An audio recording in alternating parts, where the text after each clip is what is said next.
Impacto total. El ejército israelí se desmorona en plena guerra. No hay soldados suficientes para sostener la ofensiva. Se quedan sin opciones Netanyahu y su combo. Atención, porque quien lanzó esta bomba no fue cualquier actor, fue nada más y nada menos que Naftali Bennett, el ex primer ministro de Israel, quien encendió todas las alarmas al exponer la brutal falta de tropas, una confesión que sacude hasta los cimientos de este régimen. Bennett no se anduvo con rodeos. Los múltiples frentes abiertos desde Gaza hasta Siria han dejado a Israel con un déficit de 20.000 soldados en el peor momento posible. Mientras Netanyahu sigue vendiendo fuerza, la realidad en los cuarteles es otra distinta. Desbordados, agotados y al borde del colapso. Y lo que viene sería todavía peor. Pero para analizar esto, hemos preparado un material muy especial para ustedes y que me permito compartir a continuación. Israel no tiene cómo combatir. Su ejército está cada vez más reducido. Y ojo, que no lo dice un enemigo ni un opositor cualquiera, lo dice nada más y nada menos que un ex primer ministro israelí. Estamos ante una crisis, una de las crisis más graves que ha enfrentado el ejército de Israel en toda su historia. Y la cosa se está saliendo de control. Naftali Bennett, sí, ese mismo que estuvo en la silla grande del poder, soltó la bomba. El ejército está quedándose sin soldados. Según Bennett, la obsesión de Israel por abrir frentes de guerra en todas partes está pasando factura y de la peor manera. Y es que no estamos hablando de un conflicto aislado, no. Israel se ha metido en guerras simultáneas en Gaza, Cisjordania, el Valle de Jordán, Líbano, Siria y hasta Sinaí. Se están desgastando en todos lados y el resultado ha sido hoy la falta como mínimo de 20.000 soldados para sostener todos esos frentes. Bennett no se guardó nada, dijo clarito, la expansión sin freno de los conflictos ha dejado al ejército israelí completamente sobrepasado. Nunca antes, según sus propias palabras, habían tenido que cargar con tantas batallas al mismo tiempo. Se cae así, amigos míos, el mito que se ha creado alrededor de las impenetrables, imbatibles fuerzas israelíes, que además es como las vende Occidente, ¿no? Este mensaje además no viene de cualquier fuente, no estamos hablando de Telesur, no estamos hablando de RT, sino de un propio ex primer ministro israelí, que es el caso de Naftali Bennett. Entonces, imagínense el nivel de este problema. Un país que siempre se jactó de su fuerza militar, ahora enfrenta su peor pesadilla. Bennett lo explicó sin vueltas, el ejército israelí ha excedido sus límites y la consecuencia inmediata es una crisis de personal que ya no pueden ocultar. Todo esto empezó, recordemos, con operativos limitados contra grupos como Hamas y Hezbollah, pero lo que era controlado se les salió de las manos y hoy es un caos logístico brutal. Y para empeorar las cosas, la resistencia interna en Israel no para de crecer.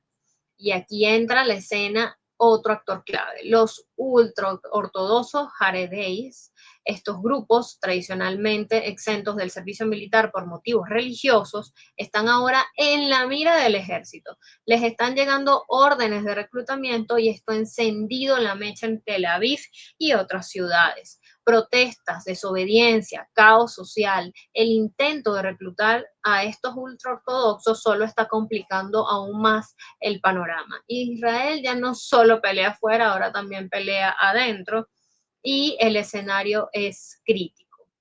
Hemos visto cómo el tema con los ortodoxos ha estado especialmente caliente en las últimas semanas. Las controversias han estado a la orden del día en un contexto donde crecen las críticas de manera abismal a Netanyahu desde todos los frentes y por diversas cuestiones vinculadas a su gestión.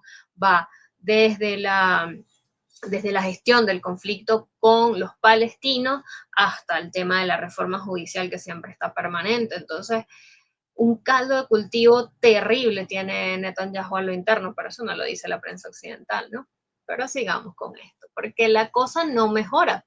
Al contrario, la resistencia de los ultraortodoxos a ser reclutados no hace más que hundir más al ejército en su propio desastre. La presión es insoportable. Y justo ahí donde aparece otra voz poderosa, la del jefe de Estado Mayor, Eyal Samir.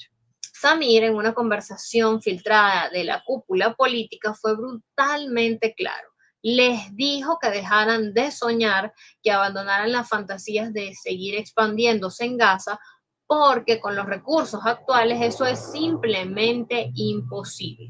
Según Samir, los planes del gobierno de Netanyahu de capturar más territorios en Gaza para crear zonas de amortiguación son una utopía sin más soldados y sin reparar los tanques y blindados que ya están fuera de combate. Sin recursos no hay guerra posible. Y no crean que fue un comentario aislado, no. Samir dejó claro que las fuerzas actuales no son suficientes ni para destruir a Hamas ni para cumplir con los delirios expansionistas del gobierno. El ejército no da para más. Hay muchísimas resistencias, señores, en el seno de las Fuerzas Armadas en Israel.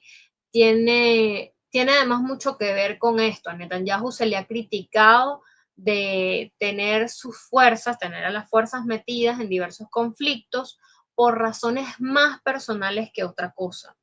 Y esto es precisamente lo que ha llevado a la merma de los recursos del personal militar y entonces por ahí han venido creciendo las críticas a la cúpula y al señor Netanyahu. Pero sigamos con la última parte del material, porque lo que Bennett y Samir están revelando es un síntoma de un problema mucho más profundo. Israel, que siempre dependió de su poder militar para imponerse en la región, ahora se enfrenta a una verdad incómoda. Su máquina de guerra está colapsando. En el terreno, el desgaste es brutal. Los recursos humanos se agotan, los suministros escasean y el equipo militar está destrozado. La política de extenderse a miles de frentes al mismo tiempo ha estado pasando una factura que ya no pueden pagar. Israel ha querido jugar a ser omnipresente, pero la realidad en este momento es otra. No tienen ni los soldados ni la infraestructura para mantener tantos frentes abiertos al mismo tiempo. Y la escasez en sus filas ya no es una herida que no pueden ocultar, ya es una herida que no pueden ocultar más. Mientras tanto, Netanyahu apuesta a todo a la confrontación. La desconexión entre la política y la capacidad del ejército se hace cada vez más obvia. La encrucijada termina siendo entonces brutal. Las órdenes políticas exigen más guerra, pero los soldados, los tanques y los recursos simplemente no alcanzan. En este contexto, recordemos que hace unos días veíamos cómo salía a la luz una carta de los miembros de las Fuerzas Armadas israelíes, mientras ellos fueron dados de baja. La respuesta de esto fueron dados de baja, pero sin atención, por supuesto, a estas críticas, pero a pesar de estas bajas, continúa la situación subyacente. Y es evidente que mientras esto siga así, esto solo va a aumentar para desgracia del señor Netanyahu. Bien, amigas y amigos, hasta aquí llegamos con esta información. Mi nombre es Nancy Vargas Pérez y los invito a que nos veamos en una próxima oportunidad.